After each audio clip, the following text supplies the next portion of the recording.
If you've been studying Japanese and you would like to be able to talk about a wider variety of topics not necessarily covered in class or in textbooks, this may be the video for you. Today, we are talking about Indigenous peoples of the place that we call Canada today, Truth and Reconciliation Day, which is also called Orange Shirt Day, held on September 30th. We'll learn some important vocabulary, then look at 3 different article titles, and after that, we'll look at one paragraph from one of the articles in more detail. The purpose of today's video is to empower you as a Japanese language learner to widen your scope of conversation and understanding so that when you speak with friends, when you watch Japanese TV shows, or read the news in Japanese, you feel better equipped to handle important topics not covered in classrooms and study materials.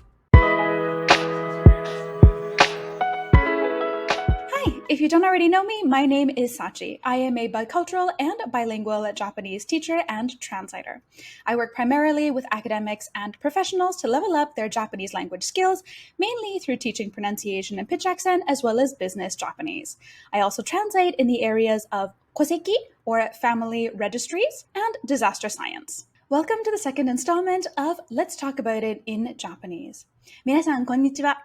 心コミュニケーションズのサチです。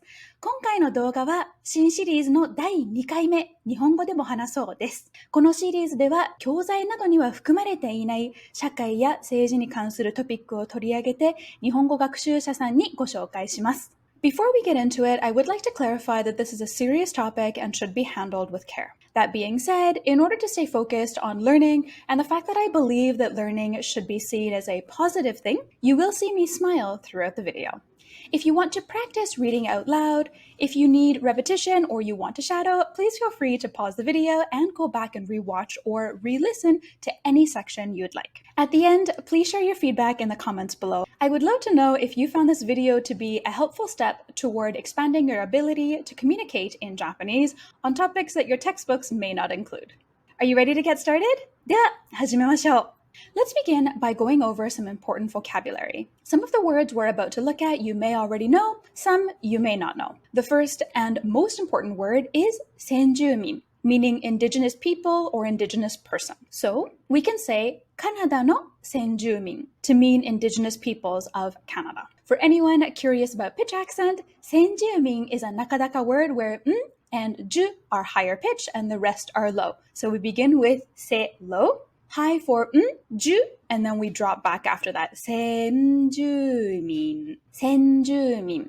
Atochi is a former site of a place. Kishuku-gakko is a term used to refer to residential schools. Bunkateki genocide is cultural genocide. Douka seisaku is assimilation policy. Ikotsu and itai are often used interchangeably when it comes to this particular topic, even though they do mean different things. Ikotsu refers to the bones or remains of a person, and itai refers to the body of a person who has passed. There is at least one other term used to refer to a body, but this is the more polite term. Tsuito gyoji is a memorial event.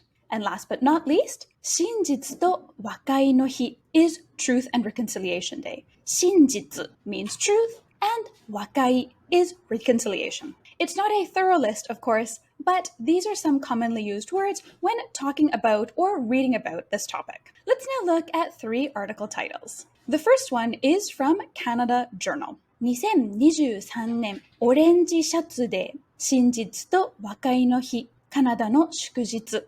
Orange Shirt Day is how we say Orange Shirt Day in Japanese. We can immediately recognize the term for Truth and Reconciliation Day in the brackets there. And if you know what shukujitsu means, you already know what the title of this article is in English. We can translate it to 2023 Orange Shirt Day or Truth and Reconciliation Day, Canada's holiday. If you're curious, I recommend you check out this article in a little bit more detail. It's written for Japanese people who are interested in learning about studying English in Canada, so it feels a little bit more like a blog. The article describes Orange Shirt Day, how it came about, and a very brief history on the residential school system in Canada, all in an easy-to-understand way. You'll find the link to it down below this video.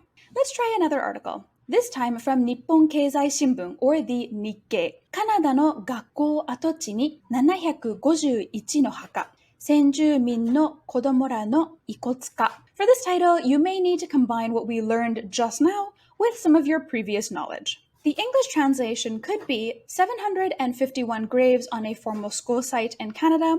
Are they the remains of Indigenous children?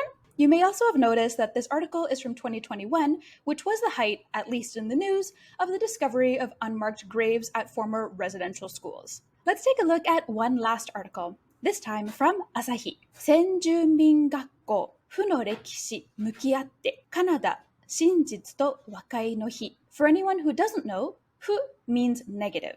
I think the title for this article in English could be translated in two different ways. One is Indigenous Schools Confronting Negative History, Canada's Truth and Reconciliation Day. The second is Confronting Negative History and Indigenous Schools, Canada's Truth and Reconciliation Day. If you have opinions on either translation, I'm curious to know what your thoughts are. Let's stay on this article and read the first paragraph. Let's read it through together first before figuring out what it means. カナダで9月30日、先住民の子どもたちが強制的に寄宿学校で教育を受けさせられたことを振り返るための真実と和解の日があった。今年に入って複数の寄宿学校跡地で多数の子どもの遺体が見つかったことから国の祝日となり、各地で追悼行事が行われた。You may have recognized some of the vocabulary from earlier in this video, but there may be a few other words that might be unfamiliar to you. Are either of these words new for you? 強制的、各地。Okay, let's read through the paragraph one more time. カナダで30日、先住民の子どもたちが強制的に寄宿学校で教育を受けさせられたことを振り返るための真実と和解の日があった。今年に入って複数の寄宿学校跡地で多数の子どもの遺体が見つかったことから国の祝日となり、各地で追悼行事が行われた。Once we've put everything together, this paragraph can be translated as September 30th was Truth and Reconciliation Day in Canada, a day to reflect on the forced education of Indigenous children in residential schools. Earlier this year, the bodies of many children were found at the former sites of multiple residential schools, resulting in this day becoming a national holiday. Commemorative events were held across the country. These are just 3 of news articles and other media about the Indigenous Peoples of Canada, unmarked graves, and Truth and Reconciliation Day that you can read and learn more from. Some are more blog-like and geared toward Japanese immigrants or students in Canada, and others are more typical news sources. The amount of information on Indigenous peoples and the history of this place we call Canada isn't as extensive or numerous as I personally think it should be, but it is growing slowly but surely. One source you may find helpful to keep an eye on is Torja or Torja. It is a Toronto-based news source, all in Japanese. There is one based in Vancouver as well, called Vanja. You'll find all links and resources in the description below this video.